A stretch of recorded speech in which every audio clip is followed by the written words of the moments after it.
오늘 우리가 읽은 요한복음 10장의 이 앞부분의 내용은 우리에게 참 익숙한 비유의 말씀입니다. 목자와 양의 관계를 통해서 비유로 하신 말씀이지요. 우리가 항상 예수님의 비유를 접할 때 늘 조심해야 되는 것이 있습니다. 예수님이 비유로 말씀하실 때는 언제나 그 앞에 어떤 상황이 전제가 됩니다. 그리고 그 상황 속에서 누군가에게 어떤 메시지를 전하기 위해서 그들의 일상 속에서 가장 적용하기 쉬운 예를 하나 비유로 들어서 그 상황에 접목하여 교훈을 주거나 어떤 메시지를 주는 겁니다. 그렇기 때문에 앞에 있는 어떤 상황에 대한 전제를 충분하게 알지 못하면 비유의 내용에서 좀 엉뚱한 은혜를 받거나 엉뚱한 연결점, 적용점을 찾아낼 위험성이 있습니다. 물론 그렇게 해도 은혜를 끼치는 데는 부족함이 없으나 본문에서 예수님이 비유로 말씀하신 의도에는 어긋나거나 정작 중요한 의도는 놓치게 될 수도 있다라고 하는 위험성이 있는 것이죠. 그래서 앞에 어떤 상황 속에서 왜 이 비유를 드는 것인가에 대한 이유를 먼저 알아야 되는 것이 중요하고, 그 다음에 또 하나는 뭐냐면 비유로 어떠한 예를 들다 보면 사실은 어떤 비유 안에서 무엇과 이렇게 매치가 되는 내용들이 있는 반면에 매치가 되지는 않지만 어떤 상황을 설명하다 보니까 그냥 나온 요소들도 있어요. 그러니까 의미를 굳이 부여하지 않아도 될 만한 요소들도 있다라고 하는 것이죠.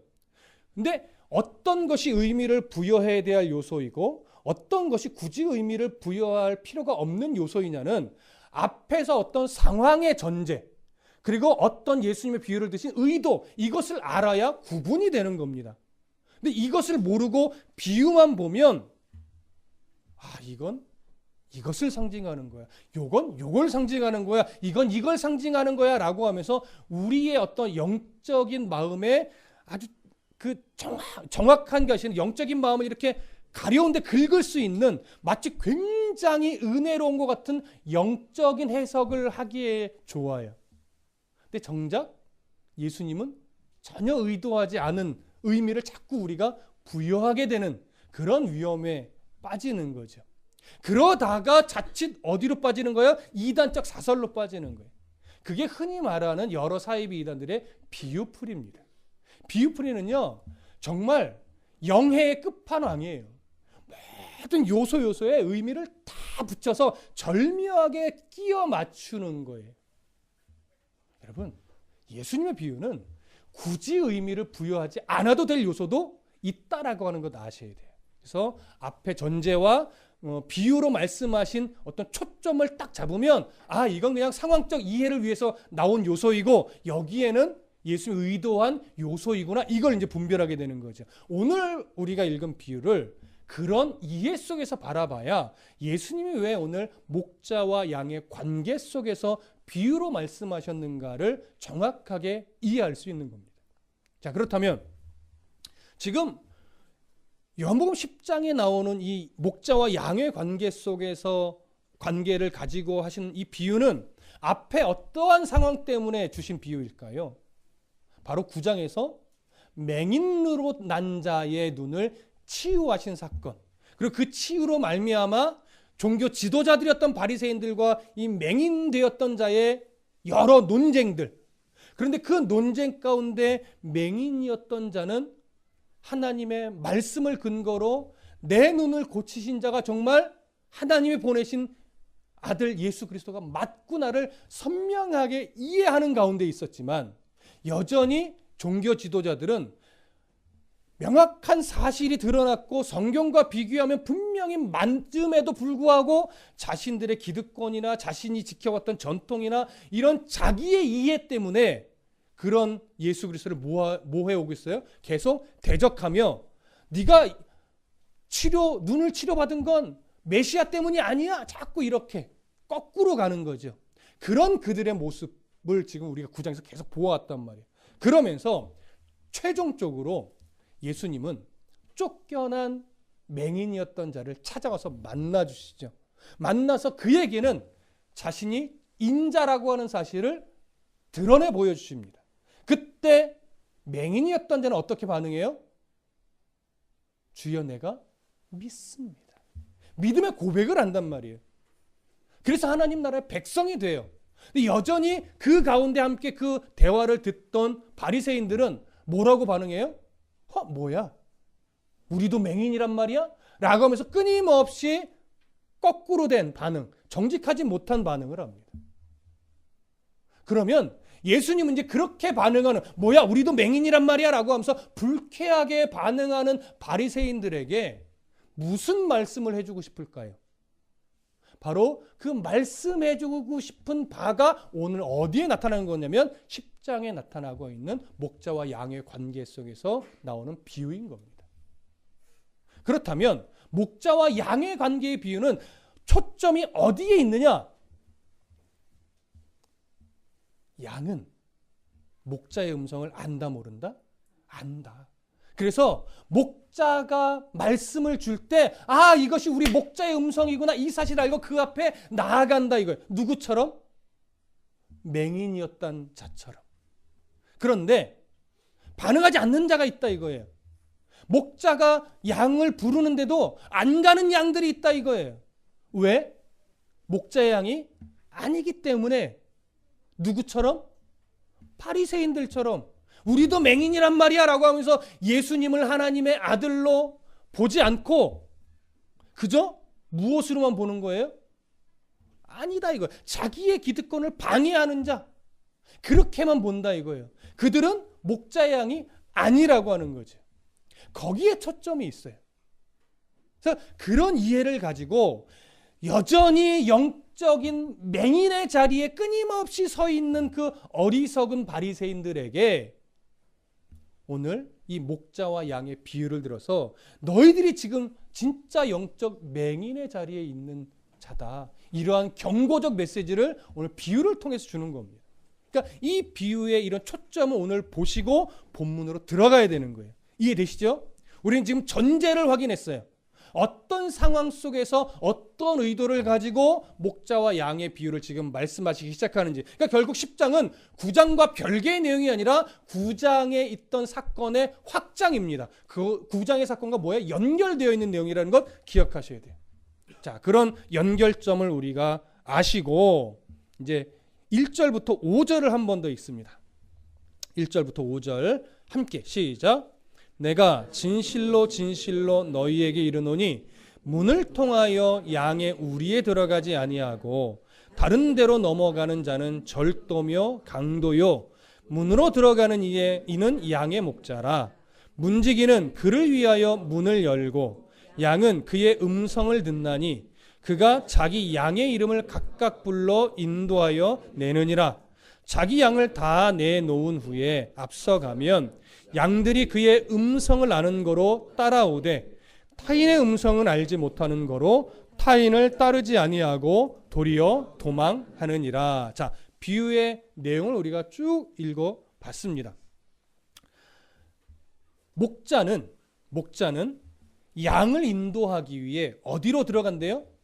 양 우리의 문으로 들어간대요. 그런데 목자가 아니라 강도며 절도는 어디로 들어간대요? 문으로 들어가는 것이 아니라 다른 곳으로 넘어간대요. 결국 문으로 들어가는 목자는 누구이겠습니까? 누구를 상징하겠습니까? 이건 분명히 드러나는 거예요. 바로 우리를 구원으로 인도해 가시는 목자이신 예수 그리스도를 상징하는 거지. 문으로 들어가지 않고 다른 곳으로 넘어가는 강도며 절도는 누구를 상징하겠어요? 예수님을 대적하는 자죠. 당시로 들어가면 끊임없이 예수님 앞에서 영적 맹인임을 고집하고 있는 어리석은 유대 종교 지도자들, 바리새인들, 그들을 의미하는 겁니다. 자, 이것을 드러내기 위해서 오늘 본문의 비유를 예수님이 하시는 건데, 이 비유를 조금 더 선명하게 알기 위해서는 양과 관련된, 양의 우리와 관련된 당시의 조금 문화를 알아야 되는데, 당시에는요 크게 두 가지 종류의 우리가 있었습니다. 양의 우리. 첫 번째는 어떤 우리가 있냐면 목동들이 살아가는 이 집 근처에 여러 목자들이 있잖아요. 그들의 공동 소유로 지었던 양의 우리가 있어요. 집 근처에. 또 한 종류의 우리는 어떤 우리냐면 양들을 이끌고 초장에 꼴을 먹이려면 멀리 가는 경우가 있잖아요. 그래서 들판에 세워진, 누구나 사용할 수 있는 들판에 세워진 양의 우리도 있어요. 그럼 예수님이 분명히 둘 중에 하나의 우리를 예로 들어서 오늘 본문 속에 비유로 들었을 텐데 둘 중에 어떤 우리를 염두에 두고 비유한 것일까 정확하게 알기는 어렵지만 본문의 흐름을 쭉 살펴보다 보면 들판에 있는 불특정 다수의 목자들이 사용하는 우리로 보기보다는 동네 근처에 여러 목자들이 공동 소유로 하여 세워놓은 우리로 보는 것이 오히려 더 이 본문의 내용과 더 잘 매치가 됩니다. 그래서 우리는 동네 근처에 공동 소유로 지어진 양의 우리의 모습으로 이해를 하고 오늘 본문을 바라볼 겁니다. 자, 그러면 이 우리는 어떻게 생겼느냐? 기본적으로 용도는 이겁니다. 각자 동네에 사는 목자들이 자기의 양들을 데리고 여러 초장들을 다니면서 꼴을 먹인 후에 다시 돌아오잖아요. 이제 몇 개월씩 나가는 경우도 있고 늘 매일매일 나갔다 들어오는 경우도 있어요. 여기는 지금 매일매일 나갔다 들어오는 경우예요. 그러면 낮 동안 열심히 데리고 다니면서 꼴을 먹이고 이제 저녁에는 데리고 들어오잖아요. 들어오면 이제 그 공동으로 세워놓은 약 높이 3m 정도 되는 돌담으로 둘러쳐진 조금 큰 우리입니다. 거기로 데리고 들어오는 거예요. 그러면 그 안으로 데리고 들어가서 거기서 양들이 머무르도록 넣어놓고 갑니다.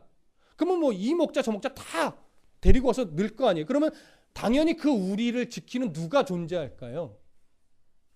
문지기가 존재해요. 문지기는 고용된 문지기입니다. 물론 여러 목자들이 돌아가면서 문지기 역할을 하기도 해요. 어찌됐거나 문지기는 고용된 문지기예요. 그래서 문지기가 딱 이 입구를 지키고 있으면 목자가 양을 데리고 저분은 여기에 함께 있는 목자인 걸 알고 문을 열어주고 들어가서 양들을 안에 다 거기에 쉴 수 있도록 양의 우리를 넣게 해줍니다. 그리고 이제 그렇게 든 목자는 어디로 갈까요? 자기 집으로 가서 이제 잠을 자고 쉬게 되죠. 그럼 이제 다음날 이 양들을 또 꼴을 먹이러 데리고 나가기 위해서 우리로 오는 거예요. 그럼 이제 문지기는 알죠. 우리의 양들을 넣은 목자구나 아니까 문을 열어줘서 당당하게 들어가요. 그리고 자기가 늘 양을 부르는 곳에 딱 서서 양들의 이름을 하나하나 부릅니다. 그럼 그 양들 중에는 그 목자의 소유된 양은 그 주인의 음성을 알으니까 목자가 서서 부르는 곳으로 하나둘씩 일어나서 모이는 거예요. 그러면 자기 앞으로 모인 자기 양떼들만 이끌고 밖으로 내놓은 다음에 그들 앞에 서서 목자가 걸어가면 양들은 목자의 음성을 알아서 그 목자의 뒤를 따라가는 겁니다. 그럼 어디로 가겠어요? 초장으로 가죠. 그래서 목자와 함께 열심히 또 꼴을 먹고 다시 저녁이 되면 그 우리로 돌아와서 양을 그 우리 안에 집어넣는 겁니다. 자, 이런 상황이 지금 예수님이 비유로 든 당시의 풍습이라는 거죠. 자, 이런 이해를 가지고 이제 오늘 비유의 내용과 매치를 시키면서 무엇을 강조하시는 건가? 이건 이제 확인해 갈 겁니다. 자, 먼저 1절 함께 읽겠습니다. 1절 시작. 내가 진실로 진실로 너희에게 이르노니 문을 통하여 양의 우리에 들어가지 아니하고 다른 데로 넘어가는 자는 절도며 강도요. 자, 그러면 지금 이 1절은 누구와 누구를 대조하는 거예요? 양의 우리 안에 양을 데리고 문지가 문을 열어주면 당당하게 자기 양들을 데리고 들어가서 양을 놓고 가는 목자와 목자가 아니기 때문에 문지기가 문을 열어주지 않으니까 문지기 몰래 담을 넘어들어서 양을 훔치려고 하는 절도나 강도를 비교하는 거죠. 자, 보통 절도와 강도라고 하는 건 사실은 하나인데 절도는 어떤 측면을 더 강조한 거냐면 몰래 훔치는 것에 초점을 더 둔 거고 강도는 억지로 빼앗는 것에 조금 더 강조점을 둔 거예요. 그러니까 훔치는 자나 빼앗는 자나 똑같다라고 하는 거죠.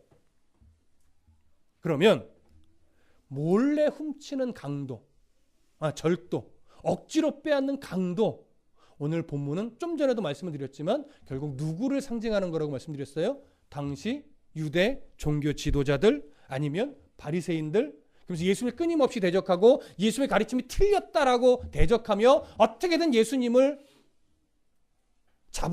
잡아서 죽이려고 하는 그런 무리들. 그러면서 앞의 상황과 연결을 해보면 앞에서 종교 지도자들이요, 어떤 결의를 했었죠? 예수를 그리스도라 시인하는 자는 출교시키기로 작정을 했어요. 결의를 했어요. 이 결의로 인해서 예루살렘 주변의 유대인들은 마음에 뭐가 생겨요? 두려움이 생겨요.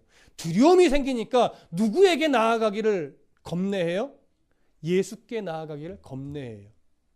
앞의 상황으로 연결을 또 해보면 누가 두려워했던 것처럼 맹인된 자의 부모가 두려워했던 것처럼, 그러니까 맹인된 자의 부모는 예수님 앞에 뻔히 예수님이 그를 고친 자임을 알고 그가 어떤 분이 그 능력까지 경험했음에도 불구하고 그를 고친 자가 예수 그리스도라고 당당하게 말하지 못했죠. 바로 이런 두려움을 심어주는 자, 그래서 예수께로 가까이 나아가게 하지 못하게 만드는 자, 그가 오늘 예수님은 강도며 절도라고 하는 거예요. 그게 유대 종교 지도자들이라고 하는 것이죠. 왜 이들이 이렇게 자꾸 강도같이 절도자같이 이렇게 살아갑니까? 예수님을 성경에서 예언한 바로 그 사람이라고 보지 않고 어떤 시선으로 보려고 하는 거예요? 자기의 기득권적 시선으로, 자기의 이해 타산적 시선으로, 또 자기가 그동안 목매어왔던 종교적 열심에 대한 시선으로만 예수님을 바라보니까 예수님은 메시아가 되면 안 되는 자인 거예요. 오히려 예수가 메시아가 되면 내게 손해가 더 크니까 그를 어떻게 해서든지 대적하고 어떻게 해서든지 올무잡아서 감옥에 가두고 또는 할 수만 있으면 죽이려고 했던 것이지. 그래서 예수님은 그들에게 보여주는 겁니다. 너희들은 백성들 앞에서 스스로 목자임을 자처했지만 너희들의 행실을 보니 결국 너희들은 목자가 아니라 뭐다? 강도며 절도다. 이걸 지금 보여주는 겁니다. 자, 이런 의미를 지금 계속 부여하고 있는데 이제 좀 조심할 건 뭐냐면 1절에 뭐가 나오냐면 문이 나와요. 그리고 또 뭐가 나와요? 양의 우리가 나와요. 자, 강도며 절도 누군지는 우리가 이제 선명하게 드러나니까 이해를 했어요. 그럼 여기서 나온 문, 여기서 나오고 있는 양의 우리는 뭘 상징할까요? 이렇게 말하시는 견해가 있어요. 한번 들어보세요. 문은, 여기서 양이 들어가는 문은 우리의 구원을 이루시는 구원자 되신 예수 그리스도시다. 구원의 유일한 방편이 된 예수 그리스도를 상징한다. 그리고 그 목자가 이끌어서 우리의 양을 집어넣는 그 우리는 바로 천국을 상징한다. 하나님의 나라. 그래서 우리는 예수를 통하여 그 하나님의 나라에 들어가야 된다라고 하는 아주 은혜로운 교훈을 우리에게 준단 말이죠. 맞을까요? 틀릴까요? 너무나 복음적이니까 이걸 틀리다고 말하기가 좀 그렇죠. 그런데 만약에 그렇게 이걸 전제하고 적용하다 보면 어떤 문제가 생기냐면, 그러면 문으로 들어가는 목자는 누구예요? 문이 구원의 방편 대신 예수 그리스도라면 양들을 이끌고 그 문을 통과해서 들어가는 목자는 누구냐고요? 그럼 또 충돌이 생기죠. 그리고 우리가 천국이라면 다시 또 들어가서 그 목자가 그 우리 안에 들어가는 이유가 뭐예요? 꺼내오는 거잖아요. 그래서 앞서가서 인도에 나갈 거잖아요. 그거 왜 꺼내시는 걸까요? 하나님의 나라에 들어간 백성인데. 여기서 또 뭐가 생겨요? 충돌이 생기는 거예요. 그리고 또 하나, 양의 우리가 천국을 상징한다면 오늘 비유로 본다면 강도나 절도가 이미 천국에 있는 양들을 뭐 할 수도 있다라는 결론이 나와요. 훔칠 수도 있다라고 하는 이상한 결론으로 가게도 돼요. 그러니까 지금 문이나 양의 우리를 이렇게 적용하면 너무나 은혜롭기는 한데 본문에서 정말 말하는 바일까? 이 부분에 대해서는 뭐가 생겨요? 뭔가 문제가 생겨요. 그래서 섣불리 의미가 좋다고 해서 문은 구원의 문이 되신 예수 그리스도를 상징하는 거예요. 왜? 익숙한 표현이니까. 우리는 그 양들이 모이는 곳이니까 하나님의 나라구나. 이렇게 섣불리 적용해서는 된다, 안 된다? 안 된다. 물론 그렇게도 은혜는 된다. 그러나 본문에서 강조하고 싶은 바는 아직은 아니다. 그러면 문이 어떤 의미가 있을지, 양의 우리의 어떤 의미가 있을지는 아직 1절에서는 드러난다, 안 드러난다?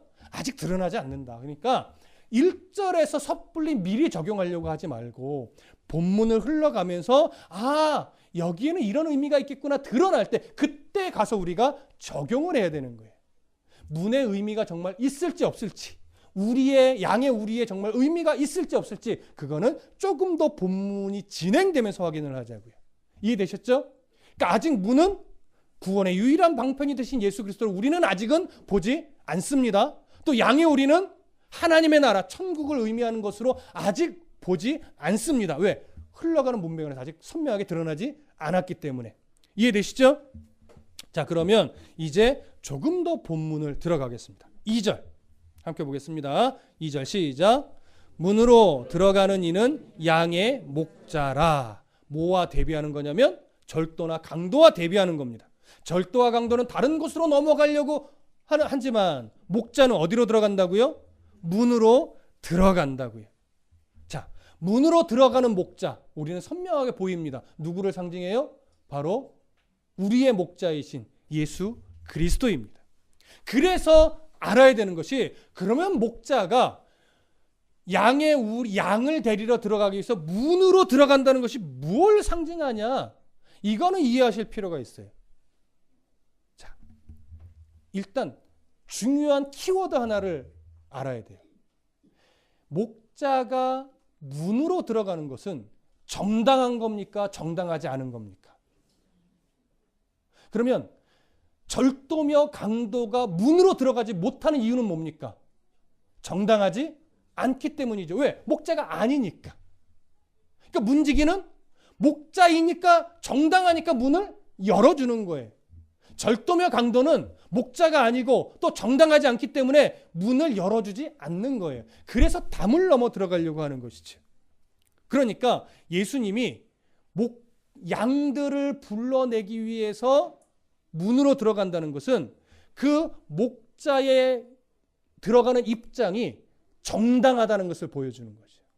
결국 뭘 보여주냐면 예수님이 이 땅에 우리를 구원하기 위해서 인간의 몸으로 성육신한 것은 정당하다, 정당하지 않다? 정당하다. 정당하다는 것은 어떤 의미가 담겨 있는 거냐면 성경대로 오신 거다. 하나님이 보내셔서 오신 거다라는 거예요. 무슨 말씀 이해되세요? 메시아의 성육신은 이미 구약 성경에 예언이 되어 있어요? 예언되어 있지 않아요? 예언되어 있어요. 그 메시아가 오시면 귀머거리가 듣게 되고 맹인이 보게 되고 저는 자가 뛰게 되고 이런 예언들이 있단 말이에요. 그래서 예수님이 그 정당한 모습으로 오셔서 정당하게 하나님의 뜻대로 구원의 행위를 하셨어요. 가르치고 치료하시고 이적을 베풀고. 그러니 예수님의 이 땅에 오신 것, 예수님께서 이 땅에서 행하신 것, 이것은 다 성경대로 하나님의 뜻대로 정당하게 행한 거다 아니다? 행한 거다. 바로 문으로 들어간다는 것은 그렇게 정당하게 오신, 성경대로 오신, 하나님의 뜻대로 오신 그 예수 그리스도를 상징하는 거예요. 이해되십니까? 그런데 유대인들, 바리새인들, 종교 지도자들, 예수를 대적하는 무리들, 그들은 이렇게 정당하게 오신 예수 그리스도를 끝까지 뭐예요? 거절해요. 그런데 우리가 요한복음을 쭉 살펴오면서 제가 몇 차례 비슷한 표현한 게 있어요. 그것은 뭐냐면 이렇게 예수님을 대적하는 무리들은 논리성도 없고 성경적 근거도 없고 그저 무엇으로만 반응해요? 감정적으로만 반응했다라고 말씀드렸어요. 감정적으로만 반응하는 것이 결국 오늘 비유에서는 뭘로 드러난 거냐면 담을 넘어 들어가는 거예요. 왜? 자격이 없으니까. 왜요? 명분이 없으니까. 정당하지 않으니까. 그러니까 문으로 못 들어가요. 감정적으로만 대처를 해요. 그저 맹인되었던 자를 뭐하기밖에 못해요? 화를 내고 욕을 하며 쫓아내는 것밖에 못하는 거예요. 성경적으로 왜 틀렸는지, 하나님의 뜻 가운데 뭐가 잘못된 건지를 말하지 못해요. 반면에 맹인이었던 된 자의 반론은 끊임없이 성경적이었죠. 끊임없이 하나님의 뜻과 부합했죠. 바로 이걸 드러내 보여주는 겁니다. 그렇게 정당하게 오신 예수 그리스도를 드러내는 표현이 뭐냐? 문으로 들어가는 이는 양의 목자라. 그런 예수님이 2절에서 예수님이 드러내신 겁니다. 이해되셨죠? 3절 함께 읽습니다. 시작. 문지기는 그를 위하여 문을 열고 양은 그의 음성을 듣나니 그가 자기 양의 이름을 각각 불러 인도하여 내느니라. 자, 여기서 문지기는 누구를 위하여 문을 여는 거예요? 누구를 위하여 문을 열어요? 목자를 위하여 문을 열죠. 목자가 우리로 들어가서 그 양들을 꺼낼 수 있도록 문을 열어주는 거예요. 왜? 그가 오신 이유가 정당하고 그가 들어가서 양을 우리 밖으로 꺼내는 것이 정당하니까. 그래서 문을 열어준단 말이에요. 자, 그러면 여기서 문을 열어주는 문지기는 누구를 상징할까요? 문으로 들어가는 목자는 우리가 선명하게 이해했어요. 그렇죠? 그러면 그 목자의 문을 열어주는 문지기는 누구일까요? 이런 궁금증 때문에 학자들이 이런 견해를 자꾸 밝혀요. 하나님을 상징한다. 아니다. 성령을 상징한다. 아니다. 모세다. 아니다. 세례 요한이다. 아니다. 목자의 종이다. 아니다. 그도 예수님 자신을 의미한다. 이렇게 다양한 견해가 있습니다. 그런데 어느 견해도 전폭적인 지지를 받지 못합니다. 그런데 3절을 잘 보면 사실 문지기에게 초점이 있을까요? 문으로 들어가는 목자에게 초점이 있을까요? 목자에게 초점이 있습니다. 여러분, 문지기가 문을 열어준다는 것은 그의 정당성을 보여주는 것이지, 문지기는 뭐냐? 여기에는 별로 초점이 없어 보입니다. 그래서 우리는 문지기는 누굴까에 대한 궁금증을 버리려고 합니다. 거기에 별로 신경을 안 쓰려고 합니다. 다만 그가 정당하게 문을 열어줬다. 예수님은 목자로서 우리로 들어가는 것이 정당하다. 이것을 상황적으로 그냥 드러내는 것으로만 볼 것입니다. 자, 이해되셨죠? 자, 그러면 문을 열어준다는 것은 예수님이 정당하다는 것이고, 거기에 또 하나 이해를 붙일 수 있는 것은 뭐냐면 이제 각각의 하나님의 때가 되었다라고 하는 것이죠. 목자가 그 문으로 들어갈 때가 됐기 때문에 뭐예요? 열어주는 거예요. 그러니까 하나님의 뜻 가운데 하나님이 구원 역사를 이끌어갈 때 적당한 때가 있어요. 물론 이것이 이미 정해져서 뭐 몇 날 며칠 몇 시 이렇게 정해놓으신 건 아니죠. 역사를 운행하시는 하나님 섭리 가운데 적당한 때가 되셨기 때문에 성육신하신 것이고, 적당한 때가 되셨기 때문에 가르친 것이고, 적당한 때가 되셨기 때문에 치료하시고 이적을 베푸신 거란 말이죠. 그러니까 문을 열어줬다는 것은 뭐냐면 하나님의 작정하신 적당한 때가 되었다라고 하는 것을 보여주는 거예요. 그럼 그렇게 양을 인도하여 내어 온전한 때는 어느 때를 바라보고 있을까요? 십자가에서 죽으시는 그 때를 바라보고 있죠. 무슨 말씀인지 이해되십니까? 그런 하나님의 작정하신 때 그렇게 문이 열리는 거예요. 예, 그런 의미는 부여할 수 있으나 문지기가 누구냐? 여기에는 사실 별 의미는 없는 것으로 이렇게 봅니다. 자, 그러면 이제 초점은 목자에게 우리가 맞췄어요. 목자이신 예수 그리스도가 우리 안으로 들어갔습니다. 우리 안에 들어가서 어떤 행동을 하시나요? 자기 양의 이름을 부르는 거죠. 그리고 양들은 그 부름에 반응하여 목자 앞으로 모이는 거예요. 그 우리 안에는 여러 목자의 양들이 다 함께 있다라고 말씀을 드렸어요. 그렇죠? 그러니까 여기서 보여주는 강조점은 뭐냐면 목자와 목자의 양들의 관계 속에 있는 친밀함이에요. 서로 아는 거죠. 목자는 자기 양을 어느 만큼 하냐면 각각의 이름을 다 알아서 그 이름을 다 부를 정도로 친밀해요. 양들은 그 음성을 듣고 그 앞으로 다가갈 정도로 친밀하다라고 하는 거죠. 마치 맹인되었던 자가 예수님으로 인해 치료를 받고 나서 바리새인들과의 대화 중에 점차 나를 구원하신 분이 그냥 우연이나 어떤 마술이나 이런 것이 아니라 하나님이 보내신 메시아가 맞구나. 성경대로 내 눈을 고치신 것을 보면 구약 성경에 눈을 고치신 이적이 한 번도 나오지 않고 바로 그 메시아마가 오면 귀머거리에 귀가 열리고 눈이 열린다는 말씀처럼 바로 인자이신 메시아이신 그분이 맞구나. 이걸 선명하게 이해했던 것처럼 양은 자기 목자의 음성을 알고 그 앞으로 온다는 얘기예요. 바로 그 내용을 오늘 이 3절에서 보여주는 겁니다. 자, 그러면 이 모습에서 강조되는 것이 이 친밀함이라면 이제 우리가 한 가지 생각해야 될 것이 뭐냐면 이 목자가 양의 이름을 불러 자기 앞으로 모으는 이유는 잘했다 내 양들아 칭찬하려 함이 아니라 그를 이끌고 어디로 감이라고요? 우리 밖으로 이끌어내서 초장으로 가기 위함이란 말이에요. 그럼 그 우리가 상징하는 게 사실 이제 드러나요. 우리는 뭘 상징할까요? 천국일까요? 그럼 뭘까요? 바로 유대교입니다. 유대교. 그 유대인들 안에는 하나님의 자녀도 있고 하나님의 자녀가 아닌 자도 있죠. 바리새인들도 있고 누구도 있어요? 맹인되었던 자도 있는 거예요. 그런데 예수 그리스도의 양은 목자이신 예수 그리스도의 양은 그 음성을 듣고 그 앞으로 나오는 거예요. 그러나 바리새인처럼 목자의 양이 아닌 자는 안 나와요. 반응하지 않아요. 누구처럼? 바리새인들처럼. 바리새인들이 우리도 맹인인가 이렇게 반응한 이유가 뭐였다고 그랬죠? 목자의 양이 아니기 때문에, 다른 말로 하면 영적인 맹인이기 때문에. 그래서 반응하지 않는 거란 말이죠. 그래서 양의 우리에는 의미가 있습니다.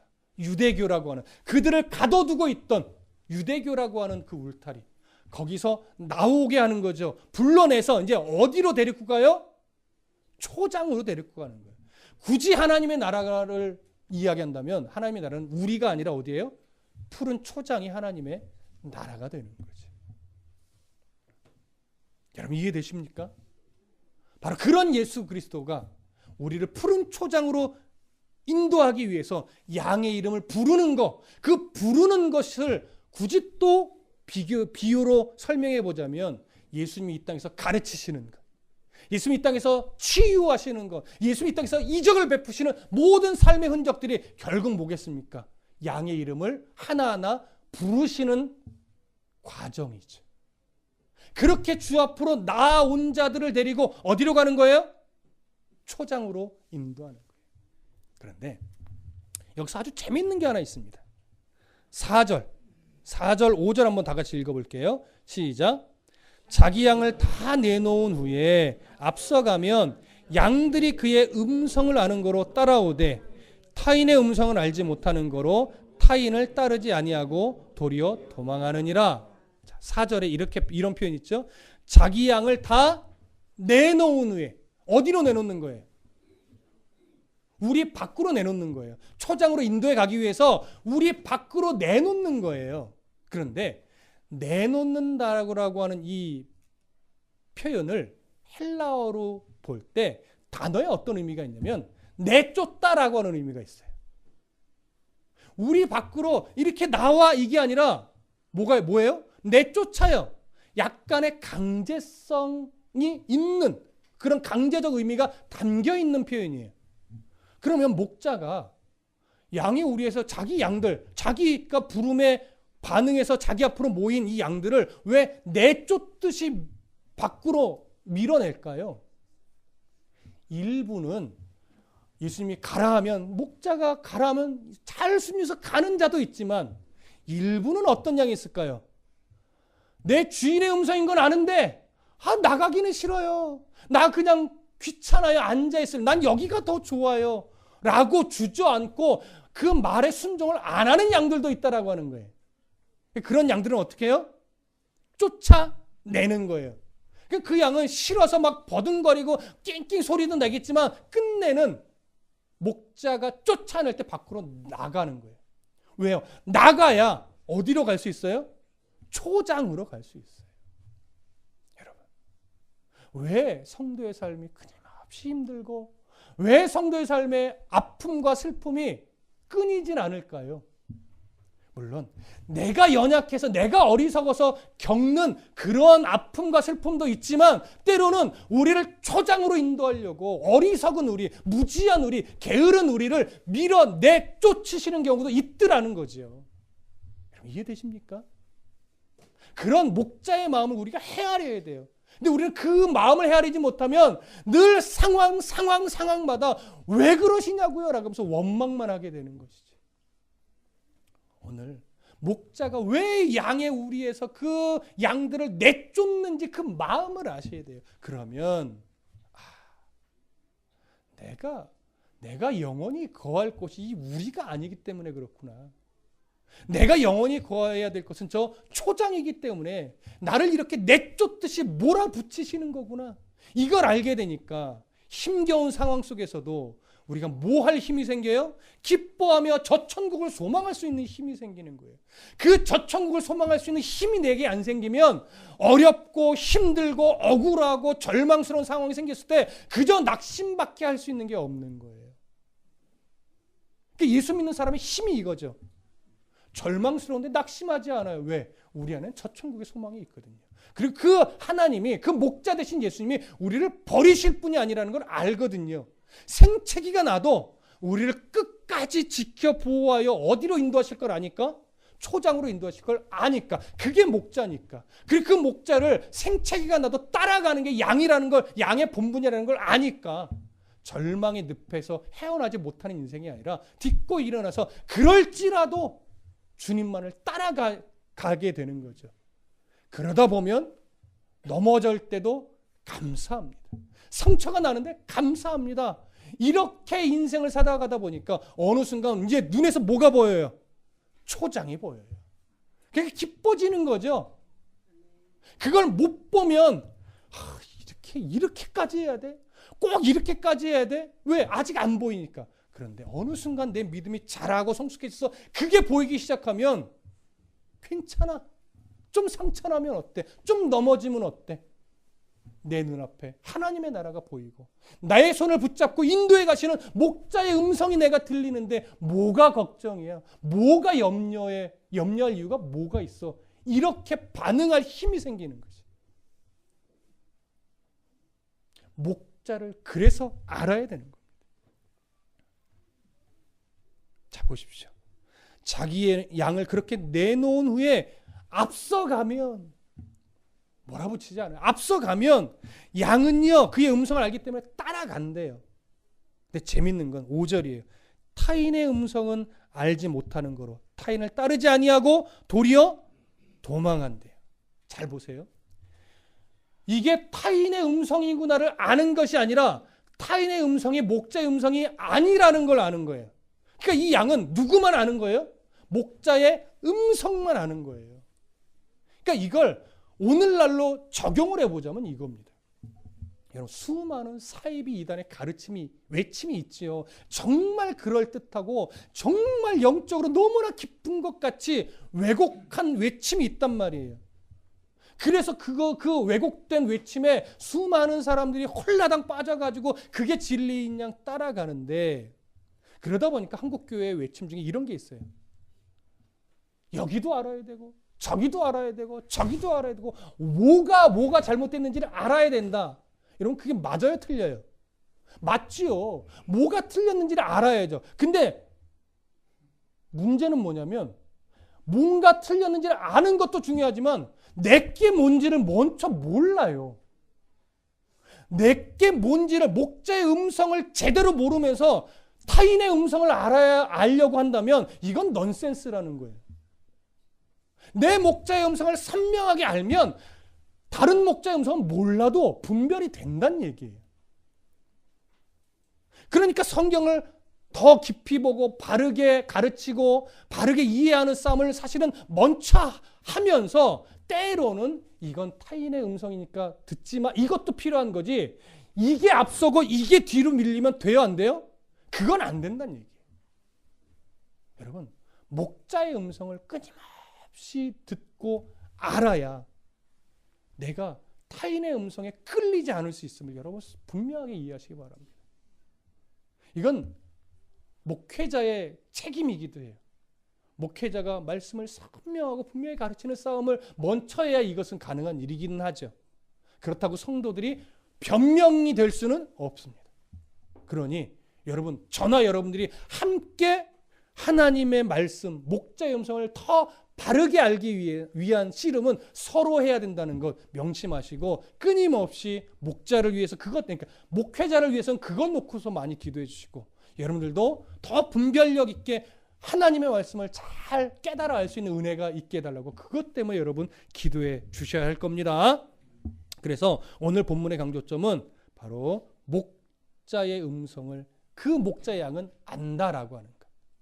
타인의 음성은 목자 음성이 아니란 걸 알기 때문에 오히려 두려워서 도망간다라고 하는 부분을 잘 기억해 두시면 좋겠습니다. 자, 6절 함께 읽습니다. 시작. 예수께서 이 비유로 그들에게 말씀하셨으나 그들은 그가 하신 말씀이 무엇인지 알지 못하더라. 누가 모르는 거예요? 바로 바리새인들.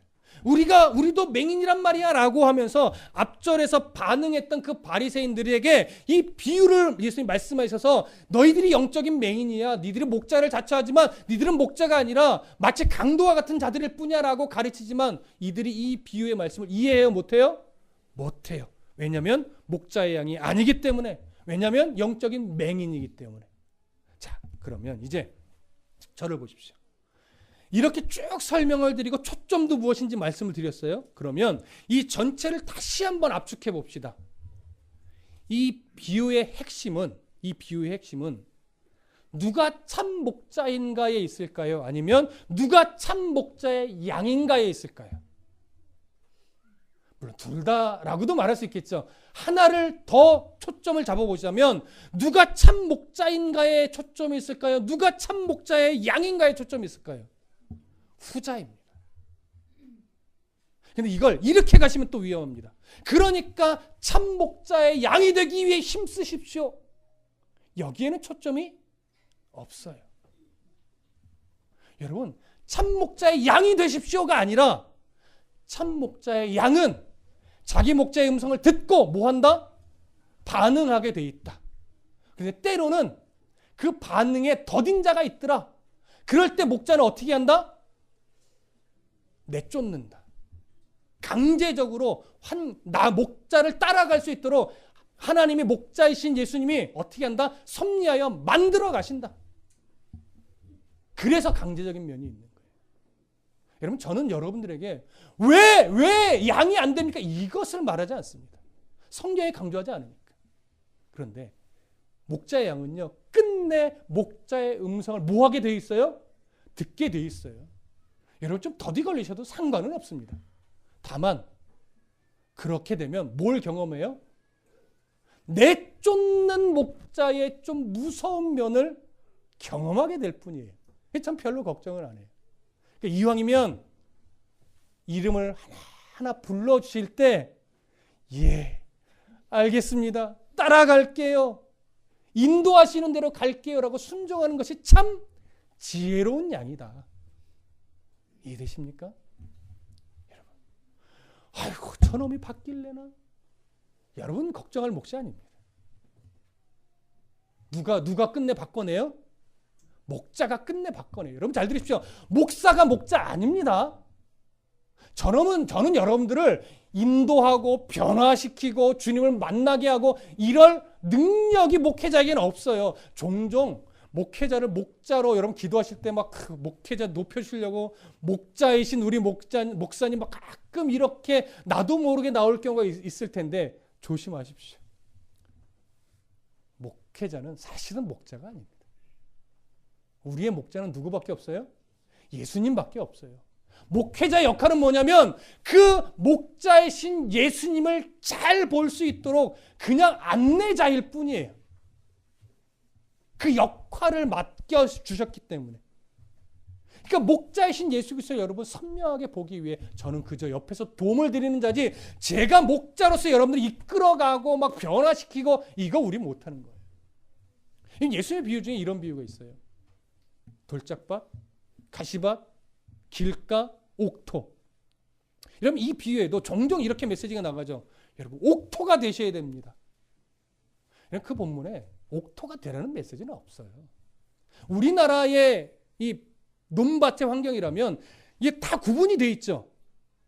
밭하고 길가하고 돌짝밭 다 기경을 해놔서 다 구분이 되어 있어요. 여러분 어떤 농사꾼이 바보처럼 길가밭에 그 아까운 씨앗을 뿌립니까? 어떤 농사꾼이 그 아까운 씨앗을 돌짝밭에 뿌리고 가시밭에 뿌려요. 논에만, 옥토에만 뿌리죠. 이해되세요?